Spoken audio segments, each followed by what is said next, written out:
Hola amigos, ¿cómo están? Hoy vamos a dedicarnos al capítulo 10 de Levítico.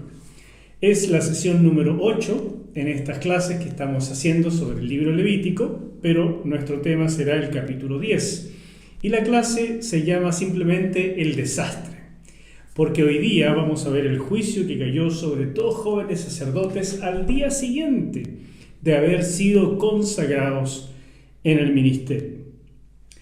Pero, como hice bastante hincapié en la sesión pasada, hoy día también, quiero que siempre mantengamos en perspectiva que lo que vamos a hacer como aplicación es para todos nosotros como ministros del nuevo pacto.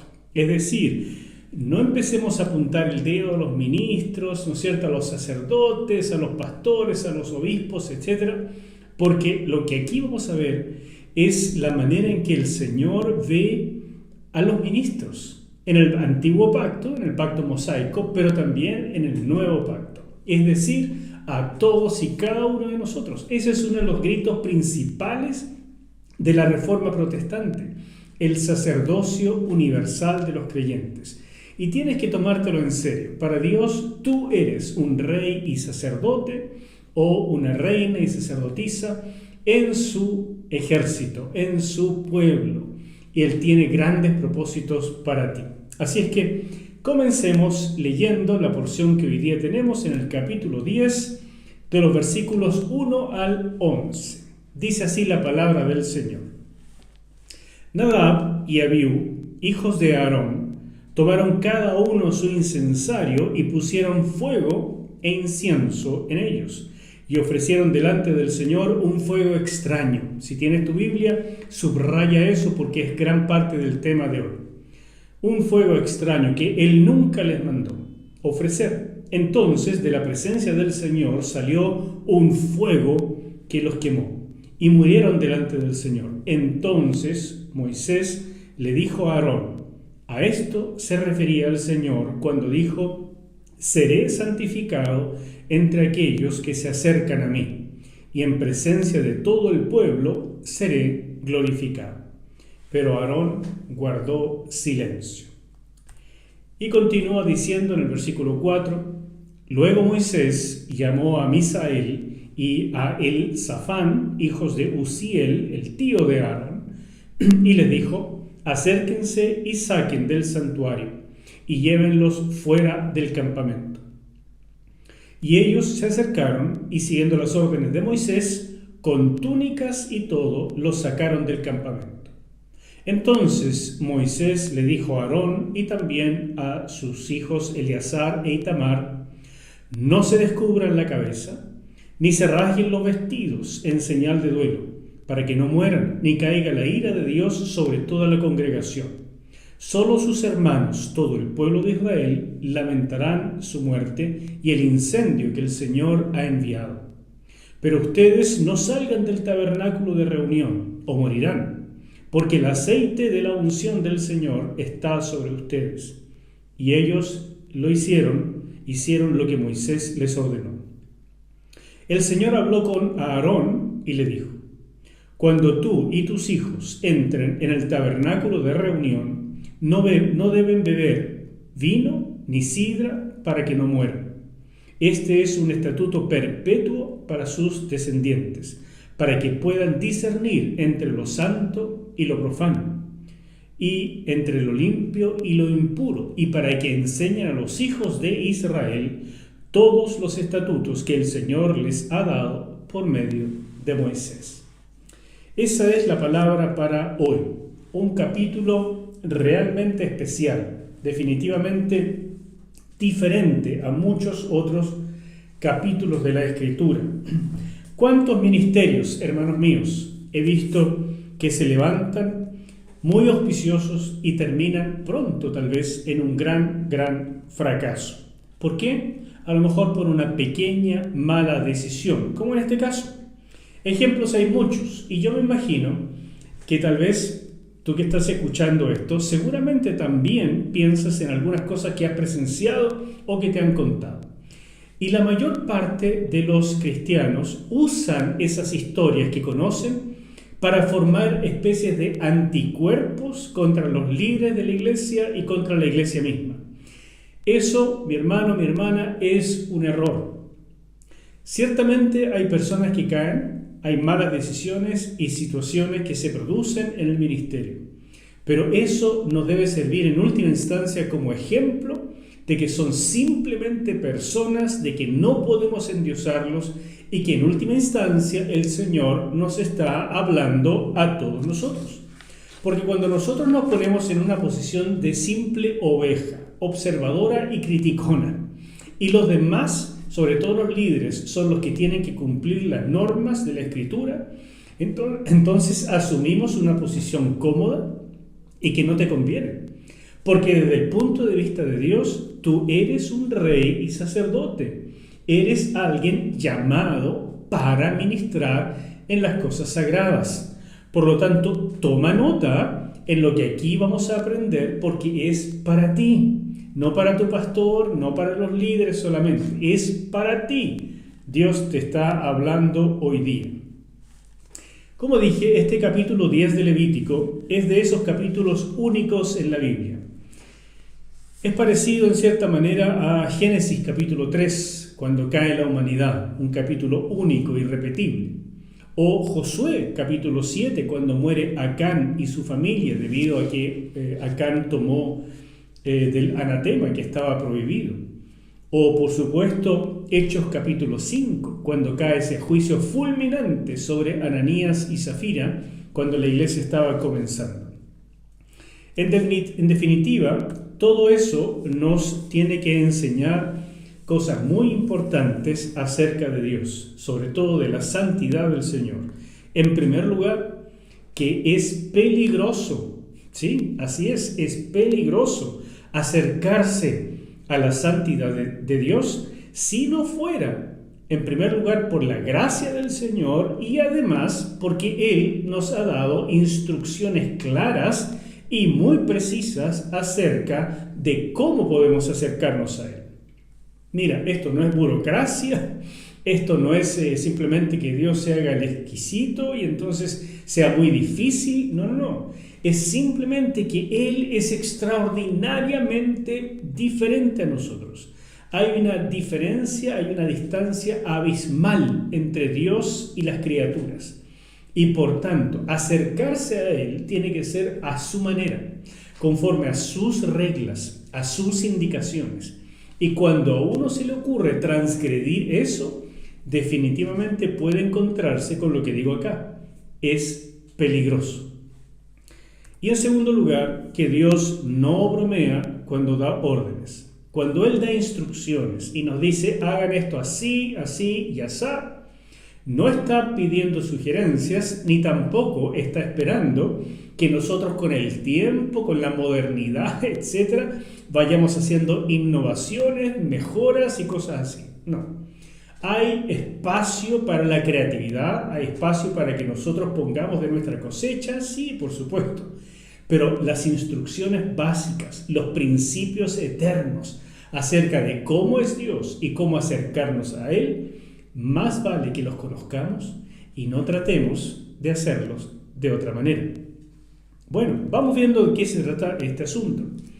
En primer lugar, quiero contarte algo acerca de la estructura literaria de este pasaje tan especial de Levítico capítulo 10. La sección se estructura mediante la palabra fuego, en hebreo es la palabra esh, la cual ocurre 7 veces en los capítulos 8 al 10. Antes no lo mencioné con esta fuerza porque ahora es que realmente lo necesitamos. 7 veces se usa la palabra fuego en estos 2 capítulos, 3 capítulos mejor dicho, y ahora llega la parte culminante. ¿Por qué? Porque es especialmente notable el último paralelo que se realiza entre el capítulo 9 y el capítulo 10. En el capítulo 9, en el versículo 24, como vimos en la sesión pasada, dice, de la presencia del Señor salió un fuego que consumió el holocausto. Y en el versículo 2 del capítulo 10 dice, de la presencia del Señor salió un fuego. ¿Nota que son exactamente las mismas palabras? que los quemó. Es decir, estamos frente al mismo Dios del cual sale fuego, pero se producen dos cosas muy diferentes. En primer lugar, en el capítulo 9 vemos el fuego de bendición, ese fuego que consume el holocausto y que eso significa, eso representa aceptación. Es el fuego de la bendición que Dios derrama sobre quienes se acercan a Él de la manera que Él ha estipulado, dependiendo de la gracia de Dios. Pero por otro lado, en el capítulo 10 vemos el fuego que destruye, el fuego que quema a estos dos jóvenes sacerdotes, es el fuego de juicio. En ambos casos se trata del fuego de Dios y en ambos casos ese fuego santifica o santificó los objetos quemados, porque eso es lo que significa el fuego de Dios. Toma, consume, apropia, santifica, separa para Él. Pero el resultado evidentemente fue muy diferente. Mientras en el holocausto lo que vemos es que se produjo una enorme gritería y gozo y mucho ánimo porque Dios estaba aceptando el sacrificio y el fuego de Dios había caído, en el capítulo 10 vemos un profundo silencio. Aarón guardó silencio porque el juicio de Dios había caído. Y lo que quiero decir como conclusión de esto es que siempre nos vamos a enfrentar al fuego de Dios, porque Dios es fuego consumidor. Pero por supuesto está la posibilidad de enfrentarnos al fuego de bendición o también al de juicio. ¿De qué depende? De que nos acerquemos a Él, de acuerdo con las instrucciones que Él ha dado, dependiendo de la gracia en humildad y dependencia. Cuando vamos al Señor de esa manera, ten por seguro que Él te saldrá al encuentro y su fuego será para ti de bendición. Pero ve al Señor en soberbia, en altanería, como tantas veces ocurre hoy, tan plagado todo el ambiente de humanismo, de esta ufanarse de la independencia de Dios que tiene el ser humano, que tarde o temprano el juicio del Señor caerá sobre la tierra. Y las profecías dicen que ya nunca más el Señor destruirá al planeta por agua, como fue con el diluvio, pero sí por fuego, porque Dios es fuego consumidor. Y cuando venga el juicio de Dios, será por fuego. Pues bien, sigamos adelante entonces ahora. ¿Cómo alguien podría haber quedado como Aarón quieto ante semejante situación? ¿Cómo pudo haber un padre permanecido impávido ante lo que pasó con sus hijos? Ciertamente tiene que haber sido algo extraordinariamente difícil. Pero en ese evento, Aarón mostró la fe que en el fondo Dios esperaba de todo Israel y espera de todo creyente. ¿Cuál es esa fe?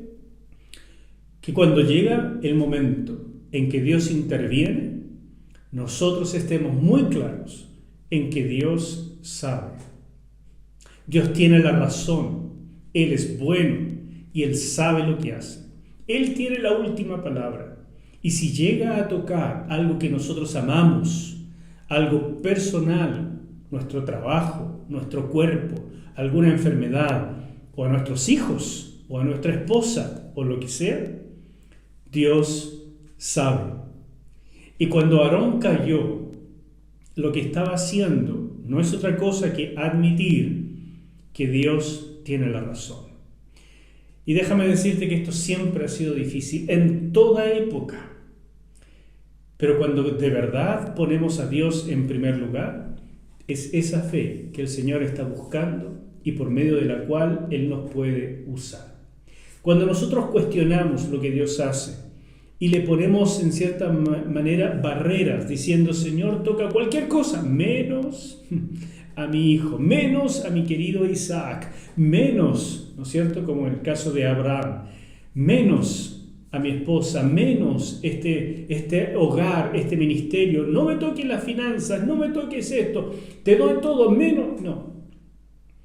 Cuando a Dios le ponemos barreras y exigencias, simplemente la fe no está en condiciones para ser usada por Dios. Ten esto presente porque es parte del crecimiento de todo cristiano, es parte de la vida espiritual, pero por supuesto para los ministros de Dios es sine qua non.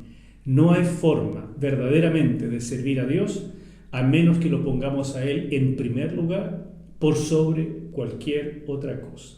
¿Cuánto cuesta aprender esta lección que estoy diciendo en pocos minutos? ¿Cuánto cuesta aprenderla? Toda una vida, sin duda alguna. Muchas veces el amor por nuestros hijos termina nublándonos completamente e impidiendo que Dios actúe en nuestra vida y a través de nosotros.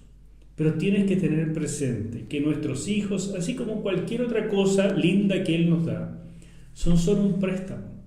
Él nos presta estas vidas maravillosas para que las administremos y en última instancia las devolvamos a Él, pero nunca son nuestras, ni serán ni han sido. Son solamente un préstamo.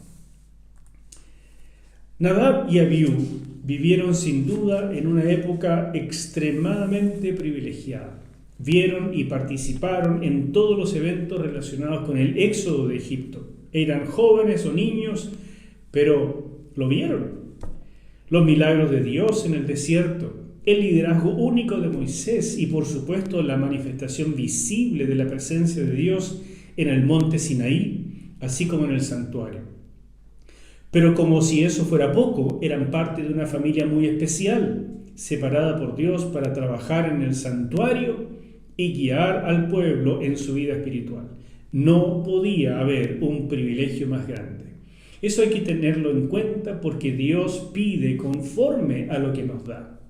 Si alguien está recién convertido, evidentemente el Señor no le va a pedir la fe que espera de una persona que ya lleva muchos años y mucha experiencia en el camino cristiano.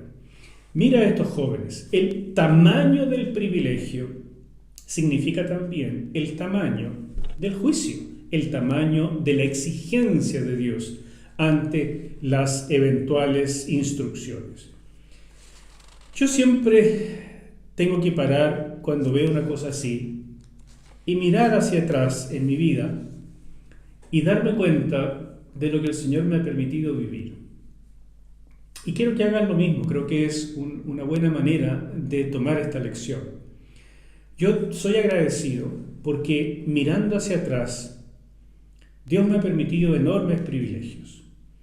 Claro, he tenido parte en eso, he tenido que guardar la fe, he tenido que ser fiel en muchos aspectos para poder vivir esos privilegios. Pero finalmente vienen de Dios, es por su gracia, no por mi mérito.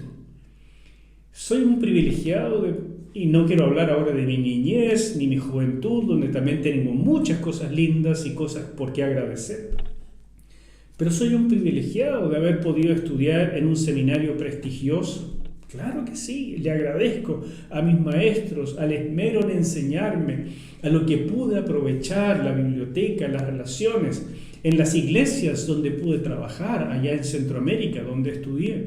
Claro, esas hermosas iglesias de donde todavía tengo tantísimos recuerdos tan gratos y grandes amigos. Estoy agradecido de haber podido volver a servir un tiempo en la Iglesia Bíblica Las Condes, donde me convertí. Claro, también estoy sumamente agradecido de haber podido trabajar varios años, 4 años en realidad, en la hermosa iglesia Encuentro con Cristo. Fueron años de gran aprendizaje, de hermosos recuerdos para el resto de mi familia también, donde hicimos maravillosos amigos que aún hasta hoy perduran. Y por supuesto, después de eso, el privilegio de haber podido fundar la iglesia Presencia de Dios. Esta iglesia que me ha sacado canas, pero también enormes sonrisas, grandes felicidades y donde he podido conocer a gente maravillosa, presentar niños, casar personas, orar por los enfermos, ver sanidades hermosas y también, por supuesto, enterrar a muchos amigos, participar y oficiar en sus funerales. De todo es la vida pastoral. Grandes privilegios, grandes oportunidades. Y Dios nos pide conforme a esos privilegios que nos permite vivir. Así que soy consciente de eso, quiero guardarlo en mi corazón, siempre con un tinte de gratitud, pero al mismo tiempo usarlo para decirme a mí mismo, aprende de tu pasado, porque en el futuro el Señor te va a pedir conforme a todo eso que te ha permitido experimentar. Amén. Haz eso también en tu vida. Vive con gratitud, pero vive también recordando que los privilegios que Dios te ha dado tienen propósito y Él siempre pide algún día la cuenta. Bueno, ¿cómo seguimos ahora? Una cosa muy notable de darse cuenta es que prácticamente todo lo que vemos en este capítulo 10 ocurrió en el 8º día, o sea, al día siguiente de haber terminado este proceso de 7 días de consagración del sacerdocio. Había recién comenzado todo el sistema sacerdotal. Era lo último que faltaba. Ya estaba el tabernáculo, ya estaban los instrumentos, estaban los muebles, estaban las leyes, todo estaba dado. Fueron ungidos ahora los sacerdotes y todo tenía que comenzar. Era un momento realmente histórico y glorioso para la nación. Y en este día, en el primer día de ministerio, ocurre este gran desastre. La verdad es que no se sabe en qué consistió exactamente el pecado de estos jóvenes. Todo su futuro se veía auspicioso, pero súbitamente cayó sobre ellos el juicio del Señor. Lo único que el texto nos dice es que ellos pusieron fuego en sus incensarios y pusieron incienso en ellos y lo llevaron dentro del tabernáculo. Y eso era parte de las obligaciones de los sacerdotes. Ellos tenían que hacer eso 2 veces al día.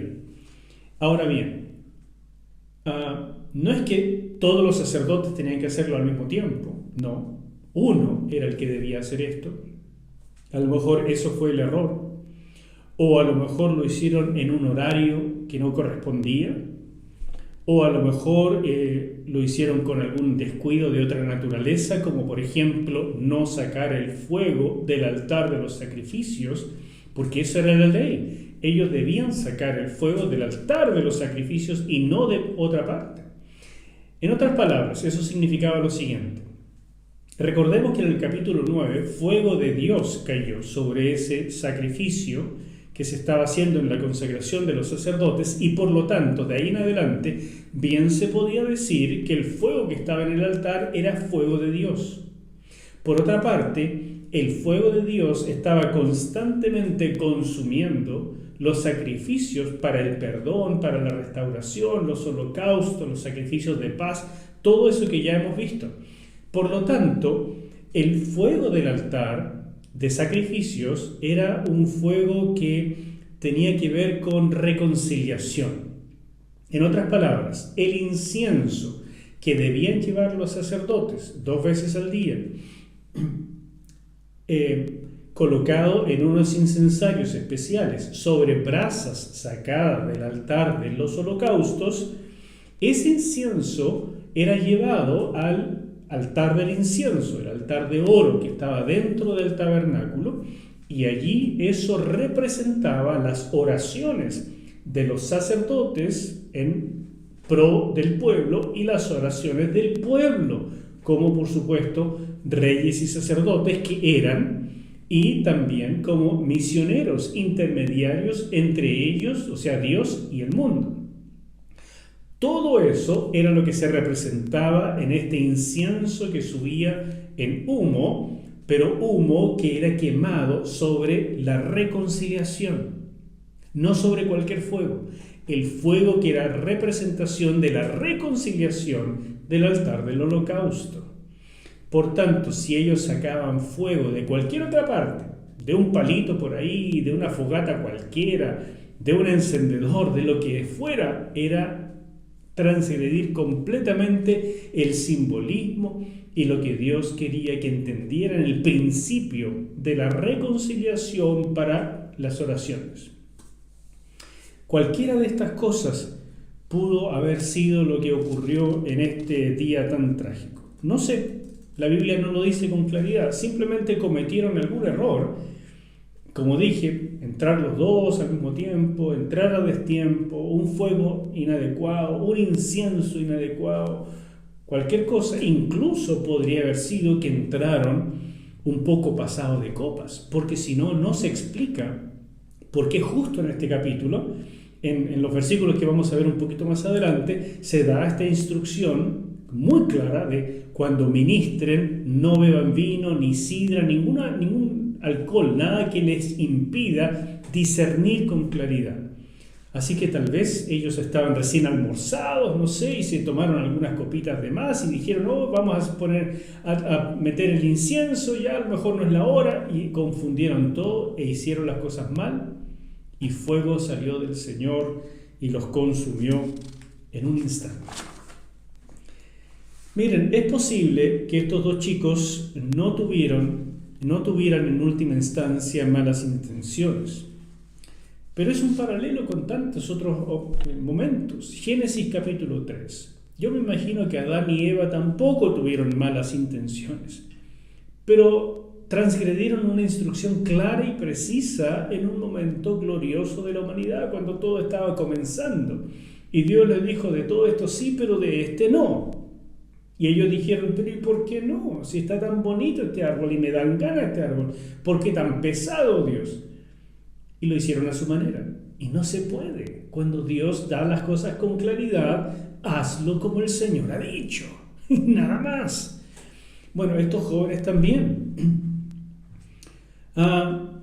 Ese fuego extraño, el Eshtzara, ¿habrá sido un fuego que sacaron de otra parte? Como digo, no sé.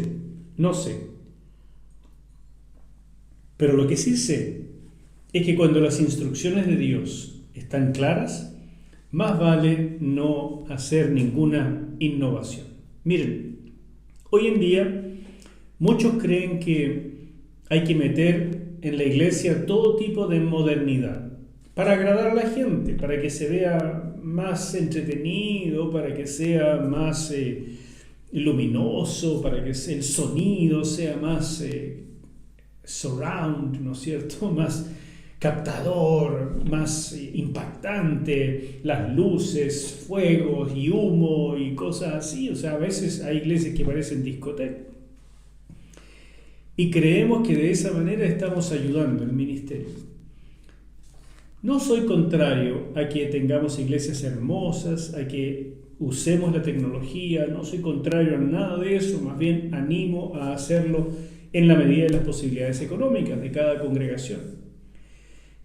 Pero si pasamos por alto lo central, que el culto es para Dios, es para agradarlo a Él, no a nosotros, no a las personas, que el culto se trata de tener un encuentro con Él y que todo el diseño del culto es para que haya este encuentro con lo sobrenatural y para esta reunión del pueblo donde podemos abrazarnos, escucharnos y amarnos unos a otros de manera práctica. Si dejamos de lado eso que es lo central y esencial, créeme que ese culto vale poco o nada.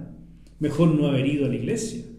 Y por tanto, aunque sea sumamente entretenida la alabanza y las luces sean impresionantes y haya miles de personas y sintamos que haya una sinergia de gente, ¿no es cierto?, una algarabía y gritería y todo, preocúpate de que lo que realmente esté sea la presencia del Señor y que tu corazón venga en condiciones de adoración.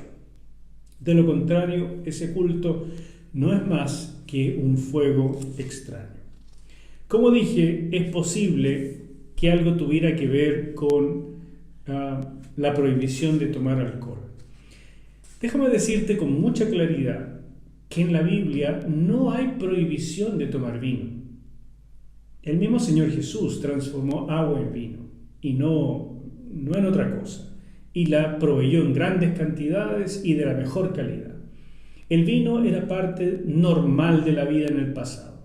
Hoy en día Hay muchas connotaciones sobre eso, pero el vino es parte de la cultura en que estamos aquí estudiando y por tanto a nadie se le habría ocurrido que el vino era malo, algo diabólico, satánico, ¿no? Ahora, en esta época no se conocían los tragos destilados, se conocían los tragos fermentados. El vino en esta región no se conocía la cerveza, otro tipo de cosas como sidra, chicha, pero no cerveza. La cerveza es como de otras latitudes, pero básicamente es la misma historia. La cerveza también es un fermentado, igual que el vino. El destilado, qué sé yo, el whisky, vodka y todas esas otras cosas, el destilado es un proceso para purificar el alcohol de un fermentado previo. Y al purificarlo, al concentrarlo, obtienes bebidas de alto grado alcohólico. Esas ni siquiera se conocían en aquella época. Solamente se da un pequeño indicio en la escritura donde dice: no mires el vino cuando rojea, vale decir, cuando está demasiado fuerte. En aquella época se acostumbraba a diluir el vino. Todavía hoy los rabinos, en lo que conocemos de la Mishnah, por ejemplo, todavía hay instrucciones acerca de que el vino debe diluirse 1 cada 3, o sea, una parte de vino, 3 de agua, e incluso 1 por 10. O sea, lo que se tomaba de vino era casi un saborcito a vino. El vino fuerte, así como lo tomamos hoy, sobre todo en Chile, que hay vino de excelente calidad, ese vino habría sido considerado en aquel entonces ya un vino demasiado fuerte. ¿Para qué hablar de los destilados? Déjame decirte con toda claridad, no está permitido por ningún motivo emborracharse para un hijo de Dios. No está permitido ni siquiera entonarse, o sea, que empieces a perder el control, que tu lengua se ponga traposa, que empieces a decir estupideces o empieces a ponerte demasiado chistoso, que digas alguna cosa de más. Estás de servicio las 24 horas del día porque eres un ministro del nuevo pacto. No cometas el error de drogarte, emborracharte o siquiera entonarte. Dije, no está prohibido. Si lo tomas con mesura, si acompañas una comida, si es algo social, pero si vas ya por la segunda, tercera copa, mira, si está prohibido para manejar en esas condiciones, simplemente haz caso de eso y no bebas más de la cuenta. No bebas más de la cuenta. Eso es lo que tienes que tener siempre en perspectiva. Y si alguna vez te entonas, se te pasa un poco, créeme que eso para Dios es desagradable, es un pecado. Aquí hay solo una pequeña muestra de esta situación, de lo que pudo haber ocurrido. No aseguro que haya sido por el alcohol, pero definitivamente algo debió tener que ver, porque el Señor dijo, de aquí en adelante tomen esta ley. Cuando ustedes ministren, por ningún motivo, beban vino ni sidra, nada, para que puedan discernir constantemente entre las cosas santas y profanas. Eso es entonces, de la presencia del Señor, dice, salió un fuego que los quemó. Y esto, mira, no es simplemente que salió fuego y los muchachos estos se incendiaron y salieron corriendo, quemándose y gritando, ¿no? Salió un fuego de tal magnitud que los quemó en un instante y murieron ahí mismo. Tuvieron que sacarlos de dentro del tabernáculo porque allí mismo murieron. Es un fuego violentísimo. Mira, solo para darte un ejemplo. El fuego que usas para calentar una comida en tu cocina está entre 1000 y 1500 grados. El fuego de un rayo, ¿ya? De un rayo que cae del cielo, es más o menos la misma temperatura que lo que está en la superficie del Sol, entre 5000 y 6000 grados. Hay rayos que pueden estar más bajos que eso, pero esa es la superficie del Sol, 5000 a 6000 grados. ¿Para qué hablar del núcleo del Sol, que los científicos nos dicen que sobrepasa los 15 millones de grados? Bueno, Pero no importa, la superficie del sol ya sería más que suficiente, como para acercarse y ¡pum! Uno no queda nada con eso. Algo es lo que pasó, algo así pasó. Es como que salió un rayo, de la temperatura de un rayo, a unos 5000 grados Celsius, y los quemó en un instante. Murieron sin poder siquiera quejarse. Es decir, ese fuego pudo haber consumido todo el campamento, por supuesto toda la carpa del tabernáculo, pero Dios tenía el control, a pesar de todo. Y Él consumió solamente aquello que Él quería consumir. Y es un fuego violentísimo de juicio. No es el fuego que queremos experimentar por ningún motivo. Por supuesto, la prohibición de hacer duelo es algo que llama poderosamente la atención. Ya lo leímos esto y solamente quiero mostrar la parte que tengo aquí subrayada, que si tú quieres, subraya también en tu Biblia estas partes. Le dice el Señor a Aarón: no se descubren la cabeza ni se rasguen los vestidos en señal de duelo, para que no mueran ni caiga la ira de Dios sobre toda la congregación. Esto que de descubrirse la cabeza, rasgar los vestidos o incluso echarse tierra o ceniza encima, eran las señales del Medio Oriente para un momento de gran tristeza, de duelo. Y aquí hay una prohibición explícita de hacer duelo. Es decir, Dios le dice a Aarón: yo sé lo que hago, no quiero que hagas duelo por tus hijos. El pueblo lo puede hacer, pero no tú. Porque si tú hicieras duelo, si tú tomas ahora y rasgas tus vestidos y comienzas a llorar desconsoladamente y sueltas tu cabello y te ensucias, el pueblo va a empatizar contigo. El pueblo va a decir: pobre Aarón, cómo sufre, qué malo es Dios que hizo esto tan injusto. Y Dios le quiere decir a Aarón: tú tienes que tomar una decisión. ¿Vas a creer en mí aunque no entiendas? ¿Vas a creer en mí aunque te duela? No te estoy pidiendo que entiendas todo, no te estoy pidiendo que razones todo, ni siquiera que estés completamente de acuerdo conmigo. Te estoy pidiendo que me des la razón por fe. Y que en este momento te digo: yo tuve mis razones para consumir de esta manera tan violentamente y sin siquiera una advertencia a tus hijos. Comenzaba el sistema y tenía que pararlo de una vez, o las cosas se habrían vuelto una chacota y habría sido una corrupción. No te pido, Aarón, que lo entiendas todo, pero que me creas. Y Aarón, dice la Escritura, guardó silencio. Y esto es una tremenda enseñanza. Muchas veces no sabemos lo que Dios está haciendo ni lo que va a hacer. Muchas veces toca a nuestros hijos de una manera u otra. A veces con una enfermedad, a veces oramos por ellos porque se están alejando de Dios. Y claro, nosotros oramos: Señor, atráelos con cuerdas de amor. Nosotros oramos: Señor, por favor que vuelvan, y que vuelvan ilesos y que no les pase nada y que no sufran mucho. Pero Dios sabe lo que hace. Y este capítulo a mí me llega profundamente al corazón.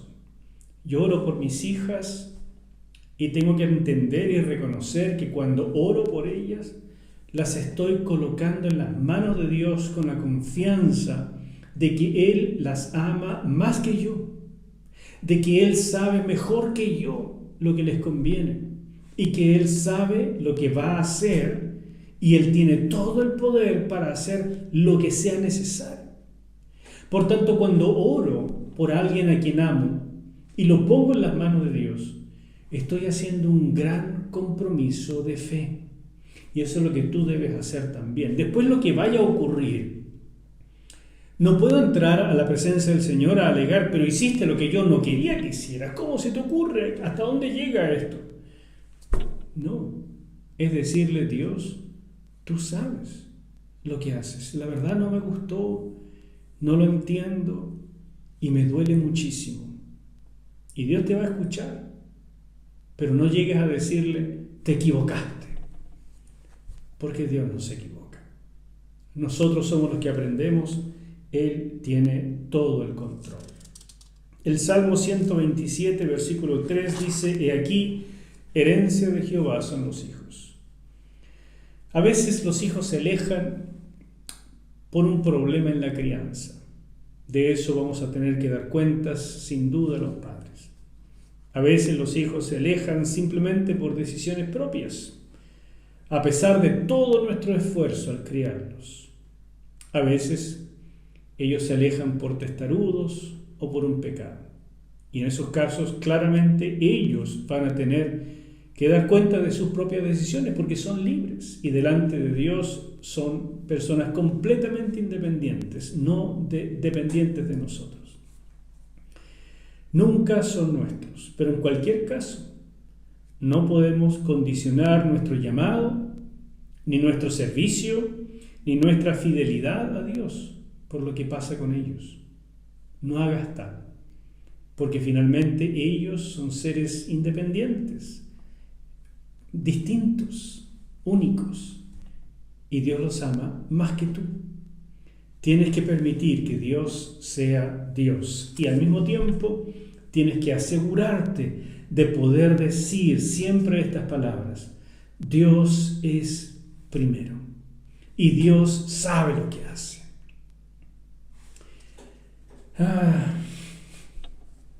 No sé si eres capaz de decirlo ya en este día. No sé yo si soy completamente capaz de decirlo en este día. Pero Dios siempre sabe lo que hace. Y cuando hace algo que no me gusta, Dios sabe lo que hace.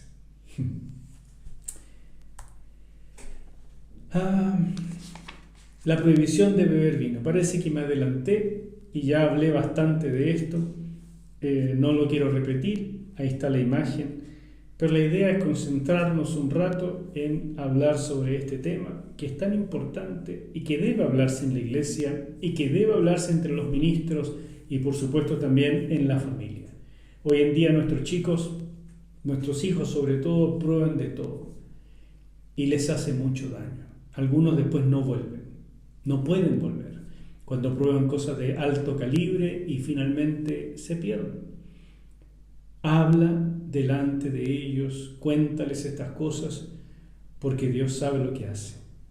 Y cuando Él da una prohibición, Él sabe lo que está diciendo.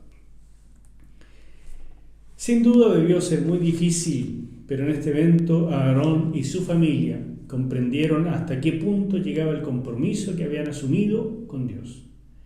El nivel de su santidad en el ministerio, el tremendo privilegio de su llamado, y lo que eso demandaba en relación con su estilo de vida. Fíjate, y quiero terminar acá con un par de conclusiones.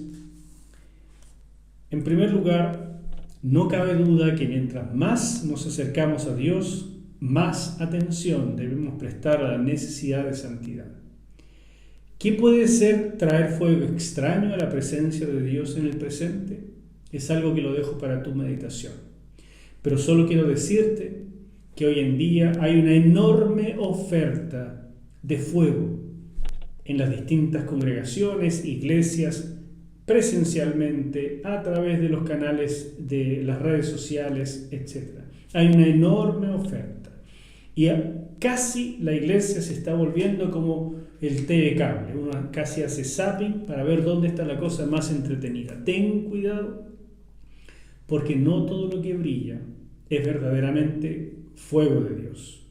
Puede ser simplemente un fuego extraño y sobre ese fuego extraño va a caer el juicio de Dios y más te vale a ti discernir y no estar cerca de ese tipo de fuego.